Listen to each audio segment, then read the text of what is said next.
Thanks for coming back for another segment of Michigan Conservative Roundtable. Something that's been irritating me as of lately, and a particular topic here that has been requested by one of our subscribers. So I'm sure he and I are on the same sheet of music on this one. There's a group. They are, in my opinion, they are the ultimate hypocrites. When President Trump took office, he exposed the left for being the insane activists that they are. But he's also exposed the self-absorbed righteous ones on the right. Yeah. Okay?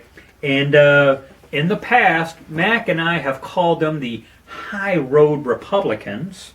If you hear about them on any of the major talk shows, they're referred to as the Never Trumpers. But they actually have an official group name, and it's called the Lincoln Project. Any comments so far? Well, I think they view themselves. I think they think the presidency in Washington D.C. belongs to them. You've dealt with lawyers in any kind of a lawsuit, like we had a car accident. We had to take our insurance company to court for them to pay. The lawyers are all buddies. Yeah, it's a club. It's a club. Yeah, and this is the same thing. Of course, many of these people are lawyers. I've also referred to them as highbrow. Yeah. Well, the George Wills with his stupid ass bow tie and his wingback chair. Yeah. They published an editorial in the New York Times, and the name of it was "We Are Republicans and We Want Trump Defeated." And basically, they just commenced to pontificate on the purity of their conservatism. Yeah. Okay. What got my attention here as of late was John Kasich. And you talk about being let down. There was a time when I thought highly of him. And now the word is he could very well address the Democrat National Convention. It looks like they're going to have it, virtual or something, or online or something. I don't know. I don't know if it's Zooming or what, but there is a possibility he may address the Democrat National Convention. And I think with me, that's what got me going on this particular topic. Yeah, the hypocrisy you mentioned is sickening. I want to read something to you I found on Facebook this morning. It was a post, and it kind of sums up what's going on in Washington, D.C., and why these people hate Trump so much. So you got 20 bank employees, tellers or such, and they're all stealing money from the bank. And they all know each other are stealing and do not say anything. Okay, so everybody knows everybody's stealing. So when a new bank president comes in to fix things, the 20 people in the bank will do anything to stop the new president. I give you Washington, D.C., and this person is Busker K9. I'll give them credit for that. And that is what's going on. They're as corrupt as these people on the left. They go into the House and the Senate, and they got holes in their pockets, and they come out millionaires. Well, I'd like to. There was 8 founders of the Lincoln Project. I'm not going to mention all 8, but the ones that I was already familiar with: George Conway, husband of Kellyanne Conway. Hats off to her to making that marriage work. You know what? Butthurt crybaby. Yeah. Then there's a Rick Wilson. I've heard of him before. Steve Schmidt. The interesting thing about Steve Schmidt, the one of the Lincoln Project founders here, actually met with President Trump in 2016 to try and join his team. Trump kind of snubbed him. Here again, another butthurt crybaby. And the reason being is he didn't trust him. He didn't trust his decision making. He didn't trust the fact that he bailed on McCain. So there was, but here he is, in 2016 trying to get on the Trump train, And then there's a John Weaver. They're all inside the Beltway Republicans. And something that kept coming up when you go to their webpage, they give a brief bio on the founders. A whole lot of them, one way or another, were connected or somehow involved with John McCain. There's a shock. His name kept coming up. As I read the bios, there's John McCain's name again. Well, here's John McCain's name again. And I just, the trend was John McCain's name kept popping up on quite a few of their bios. And it just couldn't help but notice it, to be honest. When you go to their website, they have their mission statement. And their mission statement begins with defeat President Trump and Trumpism at the ballot box. So they just want to dismiss 63 million people. Well, where it becomes even more offensive, I use the word offensive, the very last sentence of their mission statement reads, electing Democrats who support the Constitution over Republicans who do not is a worthy effort. Name even one Democrat that supports the Constitution like they say.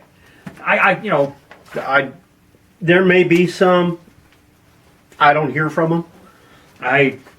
You know what? I'll tell you, the thing that comes to my mind, and this is a typical inside Washington tactic, to take something that's nefarious, like this is, and give it a noble name, the Lincoln Project.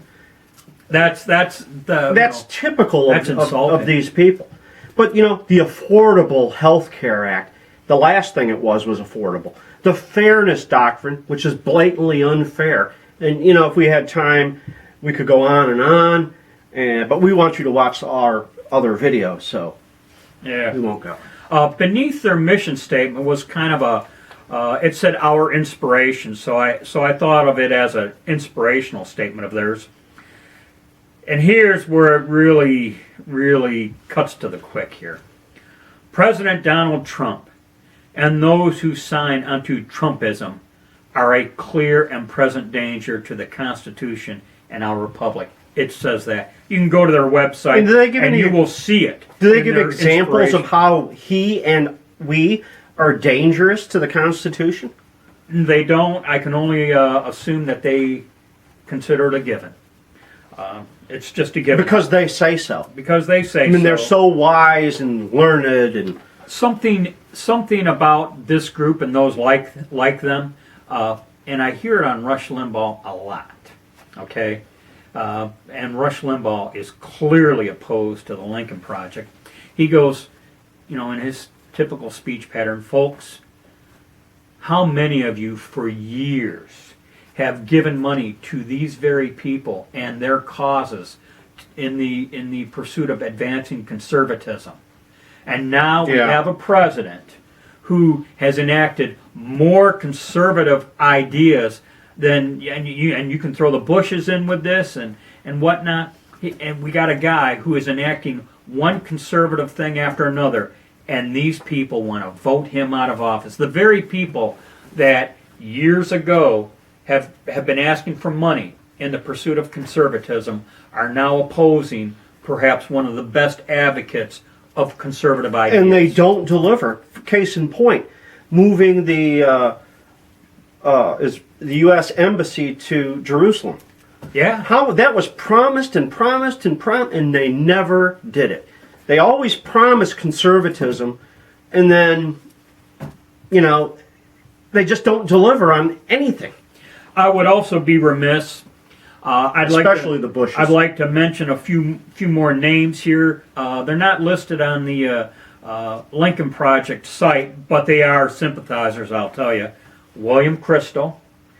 Piece of shit. George Will. Piece of shit. Mitt Romney, also known as Pierre Delecto. Right. I won't even say it again because everyone knows. And I got to tell you, if you took like a whole lot of people that are somehow connected to the Bush administrations, they tend to be never Trumpers. Yeah. I watched the 5 at 5, and you just get that slight sense with Dana Perino. Well, and I get it. she knows these people personally. They gave her a tremendous opportunity. She probably feels a little bit in debt to them. Would she be on the 5 if she hadn't been White House press secretary?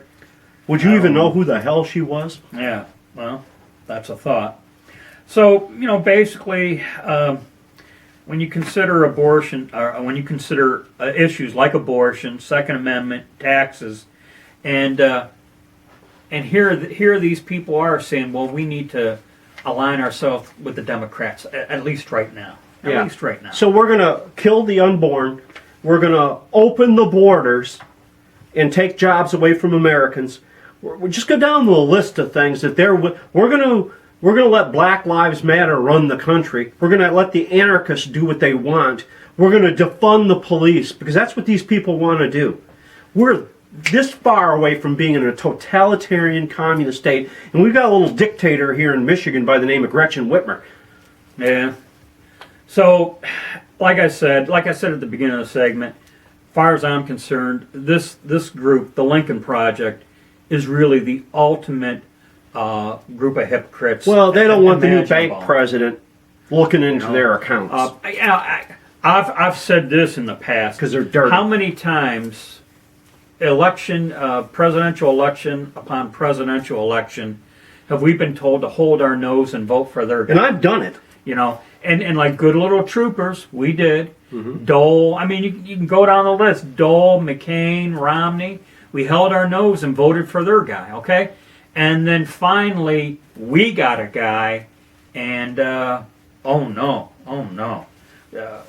We can't have any of that, And so, you know what? I don't know what else to say at this point. I don't know. I've never heard a valid reason why they hate Trump. I just don't hear it. Well, he's rude. He's vulgar. I've always suspected they didn't like him because of his ability to gutter brawl. Right. And you know what? That's kind of why he won.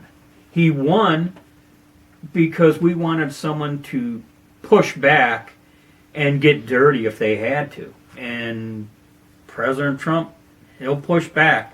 If you hit him, he's going to hit back harder. And even sometimes we wish he wouldn't, he's going to do it. Yeah, and I've always said I really wished he had treated Ted Cruz better, but that's called taking the bad with the good. Yeah. So that's it for now. Anything else? Nope. Okay. So let us know what your thoughts are. If you disagree with us on the Lincoln Project, by all means, make your case. Bring it. And we will answer you. Yes, we will. All right, that's it for now. Remember, be safe, watch your six, and don't tread on me. Don't even think about it.